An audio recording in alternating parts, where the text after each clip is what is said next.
pessoal do segundo ano, vamos lá, continuando o nosso vídeo aqui. A gente já viu sobre equações lineares, sistemas lineares, quando é que a solução de uma equação linear, os valores que eu substituo no lugar das letras tem que satisfazer, dar certo a igualdade, satisfazer a igualdade, quando para ser solução de um sistema tem que ser um par ou um termo, ou mais números que satisfaçam todas as equações do sistema, não pode satisfazer só uma ou duas. Se o sistema tiver, por exemplo, 10 equações, vamos dizer que eu tenho 10 equações, se os números que eu peguei satisfaz 9, mas não satisfaz uma delas, já não é a solução do sistema. Para ser solução do sistema tem que satisfazer todas as equações do sistema, tá? Mas vamos aqui agora para a classificação dos sistemas lineares. Eu coloquei por enquanto para vocês, porque a gente não estudou como resolver ainda sistemas 3x3, esses tipos de sistema com mais incógnitas. Então eu coloquei mais para sistemas com duas incógnitas aí, tá? E duas equações. Um sistema, depois a gente vai ver que para 3 letras também vale, para 4 também. A gente vai ter sistemas SPD, que são sistemas possíveis e determinados. O que significa isso? Que é possível eu obter a solução do meu sistema e eu vou determinar a solução do meu sistema. Então, se ele tem duas incógnitas x e y, eu vou encontrar o x e o y. Então, eu encontro x e y nesse tipo de sistema. Vou resolver e vou encontrar. Aí eu coloquei um exemplo de cada um para eu explicar para vocês aqui. Um sistema possível e indeterminado. Isso acontece na maioria das vezes quando as equações elas são, como que eu posso dizer? São equivalentes. É quando é a mesma equação em cima e embaixo. Que daí eu volto numa equação linear. Que eu não mostrei para vocês que uma equação linear tem infinitas soluções. Então, quando eu tenho um sistema que ele é possível e indeterminado, é como se isso acontecesse. É como se a equação ela fosse a mesma. Porque daí eu vou ter infinitas soluções. A equação de cima e a de baixo ela acaba sendo a mesma equação. Então, na verdade, eu tenho uma só. Quando isso acontece, eu vou chegar numa coisa mais ou menos assim. Vou chegar em 0 igual a 0. Que é uma igualdade óbvia. Pode ser 5 igual a 5, 2 igual a 2, mas vai ser uma igualdade óbvia. E eu vou ver que a minha equação, na verdade, as duas do meu sistema é a mesma. Ou as 3, ou as 4. E quando o sistema ele é impossível, eu não consigo resolver esse sistema. Ou seja, eu vou chegar numa igualdade absurda. Ou seja, não tem como eu resolver esse sistema. Na verdade, quando isso acontece, vai ser quando a primeira parte da minha equação é igual, só que depois do sinal de igualdade ela tem valores diferentes. Então é impossível eu ter uma mesma equação, na verdade idêntica, que tenha resultados diferentes aqui no caso. Quer ver? Ó? Vamos pegar essa primeira aqui. Vamos resolver ela. É bom que a gente já vai trabalhando em resolução de sistema, porque eu passei uns para vocês resolverem. Então eu gosto de utilizar o método da adição. Nesse caso aqui não dá para eu utilizar direto como naquele exemplo que eu passei para vocês, porque lá já tinha o mais y e o menos y. Então quando eu tenho valores opostos, eu posso cancelar. Nesse caso aqui não. Então aqui em cima está 3x, aqui x, aqui menos y, aqui 2y. Então não tem como eu cancelar direto. Só que eu posso fazer uma equação do sistema, eu posso multiplicar por qualquer número, posso dividir por qualquer número, posso somar uma equação com a outra. Então nesse caso, como eu posso multiplicar por qualquer número, eu vou fazer aparecer valores opostos para eu poder cancelar e usar o mesmo método. Então como aqui está 3, eu posso multiplicar de baixo por menos 3. Mas lembrando que eu tenho que multiplicar a equação inteira. Quando eu estou multiplicando por um número, eu vou multiplicar a equação inteira. Ou como aqui é 2, aqui já tem um menos. Então eu multiplico por 2 a de cima, que vai ficar menos 2y. Vamos fazer isso então. Vou multiplicar a minha equação de cima por 2. Quando eu estou multiplicando, eu vou multiplicar a minha equação inteira. Esse e esse termo. Então, na verdade, eu vou obter como se fosse um novo sistema. Então ali vai ficar 2 vezes 3, 6x. O menos já estava aqui, por isso que eu não multipliquei por menos, porque eu quero que fique oposto. Como está mais e menos, eu deixo esse sinal de menos. Então, menos 2y e por 2 para poder aparecer menos 2, e aqui é o mais 2 para eu poder cancelar. igual 5 vezes 2, 10. Então, a de cima eu mudei, a de baixo eu não fiz nada com ela, então eu vou repetir. Porque justamente eu queria deixar de baixo para eu poder aparecer o menos 2 aqui. Certo? Agora, como está menos 2 e mais 2y, eu posso cancelar, então eu vou usar o método, o mesmo método da outra lá, que é o método da adição. 6x mais x, 7x. Aqui vai cancelar, que é justamente o que eu fiz acontecer, que eu queria. Some, dá 0, igual 10 mais 4, 14. O 7 está multiplicando, passo dividir, então o x é igual a 2. Então eu encontrei o x, tá vendo? Se eu encontrei o x, provavelmente eu vou encontrar o y. Basta eu pegar uma das equações aqui, ó. Vou pegar a primeira. Eu não estou escrevendo, substituindo, porque eu estou agilizando, tá, pessoal? Então, tem toda uma escrita, substituindo na primeira equação ou na segunda, mas vamos aqui substituir. Pode ser na segunda também ou na primeira. Peguei a primeira aqui já, vamos substituir nela, então.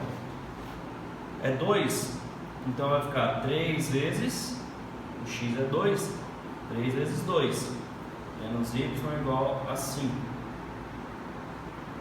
Vai ficar 6 menos y igual a 5, o 6 está mais, vem menos y igual a 5 menos 6.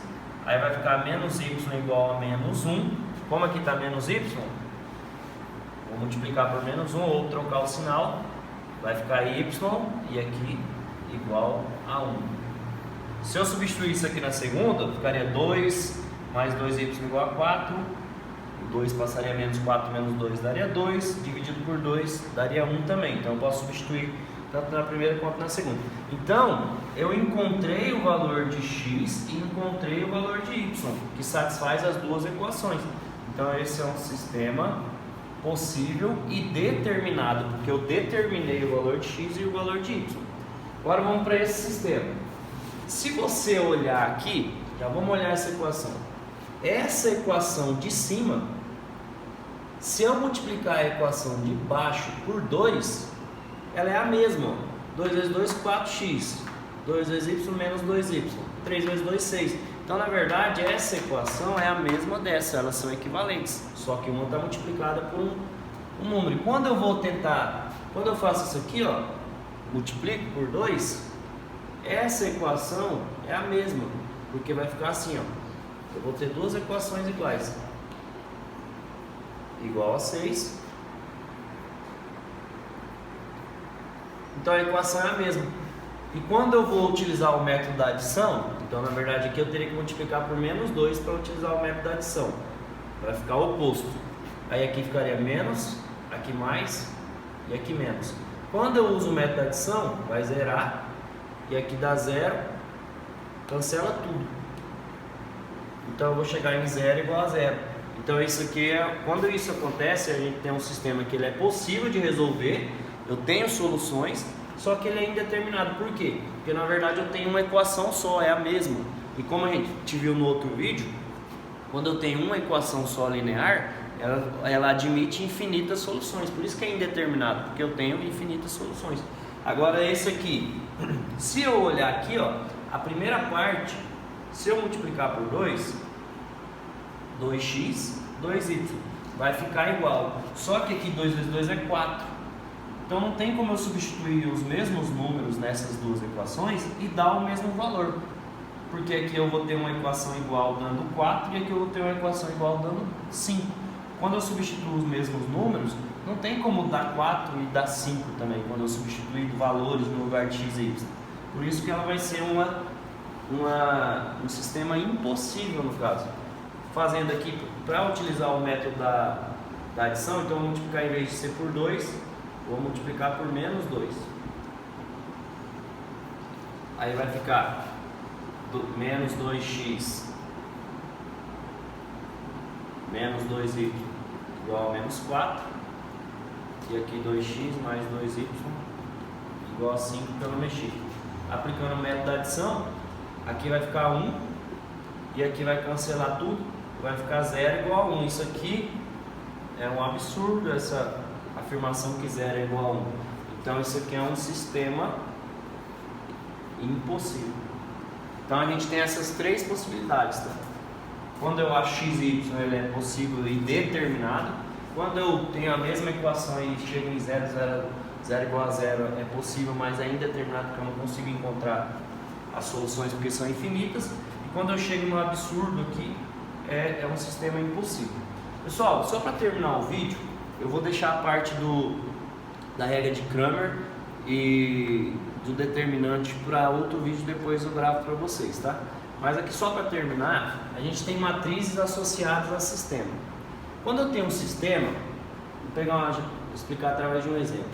Quando eu tenho um sistema aqui, 2x mais 3y menos z igual a 3, 4x menos 2y mais 5. Estou colocando um sistema qualquer aqui. X menos 3y mais z igual a 2. Vou colocar aqui. Quando eu tenho um sistema de equação, a gente consegue encontrar uma matriz incompleta, que eu também posso chamar de matriz dos coeficientes,